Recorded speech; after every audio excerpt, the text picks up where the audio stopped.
दोस्तों, आज हम आपको अहोई अष्टमी की कथा सुनाने जा रहे हैं, जिसके सुनने मात्र से पुत्र पर कभी भी कष्ट नहीं आता है। पुत्र की सारी संकट दूर हो जाती है। इस कथा को सुनने से संतान को दीर्घ आयु की प्राप्ति होती है, पुत्र को अपने कार्य में सफलता मिलता है, घर से दरिद्रता दूर होती है और जीवन में सुख शांति की प्राप्ति होती है।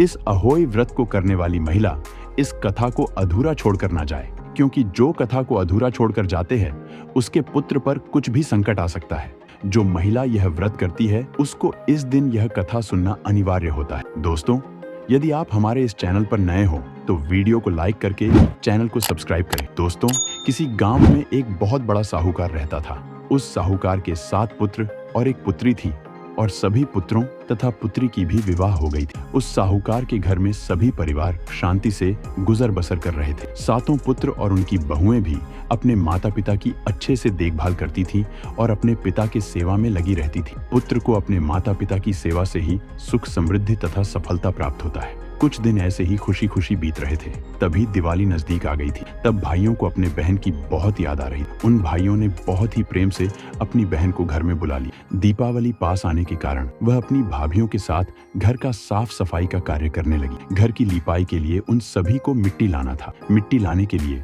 वह भी अपने भाभियों के साथ चली गई। साहूकार की सभी बहुएं अलग अलग स्थान पर मिट्टी को खोदने लगी, किंतु एक स्थान पर साहू ने अपने बच्चे दिए थे। लड़की को मिट्टी खोदते समय उसे ज्ञात नहीं हुआ। जब साहूकार के पुत्री ने अपनी कुदारी से मिट्टी खोदा तो उसकी कुदारी से साहू की पुत्र की मृत्यु हो गई है। अनजाने में साहूकार के पुत्री से हत्या का पाप हो जाता है और वहां अपनी करनी पर बहुत ही पश्चाताप कर रही थी। परंतु जब साहू ने आया और अपने पुत्र की हत्या को देखकर विलाप करने लगी। साहू ने अपने पुत्र की हत्या का बदले लेना चाहती थी और बोली, तेरे भी बच्चे जिंदा नहीं रहेंगे, मैं तुम्हारी गर्भ को बांध दूंगी। तब लड़की अपने भाभियों से कहने लगी कि मैं अपने खानदान की इकलौती बहू हूँ, मेरे बदले आप कोई अपना गर्भ बंधा लीजिए। तब साहूकार की छोटी बहू ने साहूकार के पुत्री की बात को मान लिया। साहूकार की छोटी बहू का उस साहू ने गर्भ को बांध दिया है और सभी ने मिट्टी लेकर वापस घर आ गई और सभी लोग मिट्टी से घर की लिपाई करने लगे। परंतु साहूकार की पत्नी उस घटना को जान नहीं पाई।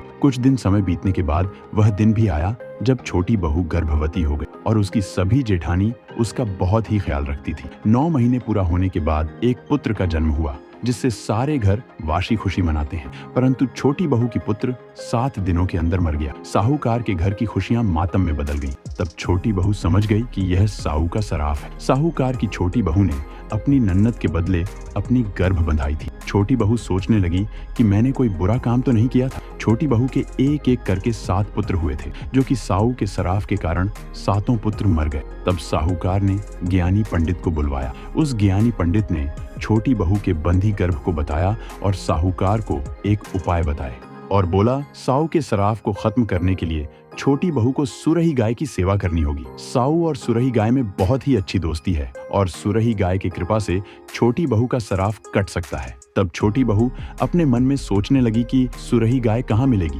परंतु छोटी बहू को अपना गर्भ छुड़ाना भी जरूरी था। इसलिए छोटी बहू ने सुरही गाय खोजने के लिए निकल गई। छोटी बहू सच्चाई के मार्ग पर चल रही थी, इसीलिए उसकी इच्छा पूरी हो जाए। सभी चाहते थे। छोटी बहू सुरही गाय खोजते खोजते थक गई थी। तब छोटी बहू एक पेड़ के नीचे विश्राम करने लगी। उसी पेड़ के ऊपर में एक गरुड़ निकाह का घोंसला था। छोटी बहू ने देखा कि गरुड़ के बच्चे बहुत शोर कर रही थी, क्योंकि एक सर्प गरुड़ के बच्चे को खाने जा रहे थे, इसलिए गरुड़ के बच्चे बहुत शोर मचा रहे थे। तब छोटी बहू ने सर्प को पकड़कर मार दिया। उसी समय गरुड़ आ गया और बहुत ही गुस्सा हो गया। तब गरुड़ के बच्चे ने छोटी बहू की सच्चाई को अपनी माँ को बताते हैं। तब गरुड़ ने छोटी बहू से कहा कि तुमने मेरे बच्चों को बचाकर मुझ पर बहुत बड़ा एहसान किया है, इसके बदले में तुम मुझसे कुछ भी मांग सकती हो। छोटी बहू ने अपनी माँ की सारी बात बताई और कहा कि मैं सभी जगह को ढूंढ लिया, परंतु मुझे सुरही गाय नहीं मिला। तब गरुड़ ने छोटी बहू से कहा कि मैं तुम्हें सुरही गाय के पास ले जाऊंगी, तुम इतनी छोटी सी बात के लिए उदास नहीं होना।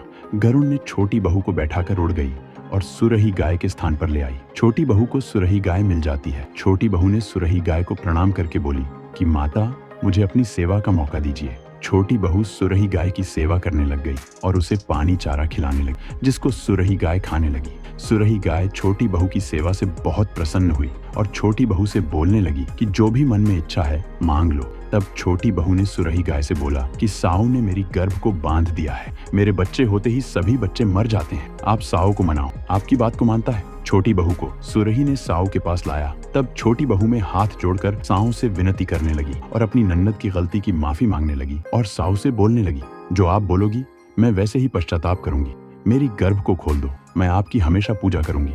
तब साऊ ने छोटी बहू से कहा कि तुम अहोई अष्टमी की व्रत करो। जो भी तुम्हारे नन्नद से पाप हुआ है उसका पश्चाताप करो। अहोई व्रत करने से तुम्हारा सभी कष्ट दूर हो जाएगी।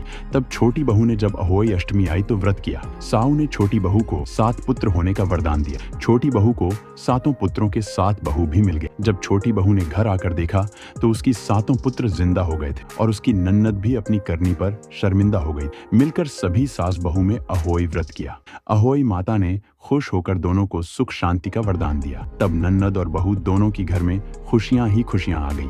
त्याग का दूसरा नाम नारी होती है और माँ को ममता की मूरत कहते हैं और माता सबसे पहले अपने पुत्र की जरूरत को पूरी करती है। माँ के चरणों में स्वर्ग होता है जिसे पाना सबसे आसान होता है। मंदिर जाने से पहले अपनी माँ की पूजा करनी चाहिए। दोस्तों, इस प्रकार अहोई व्रत मनाना प्रारंभ हुआ है। आज हमारे चैनल पर नए हो तो वीडियो को लाइक करके चैनल को सब्सक्राइब करें। कमेंट में जय अहोई माता जरूर लिखिए।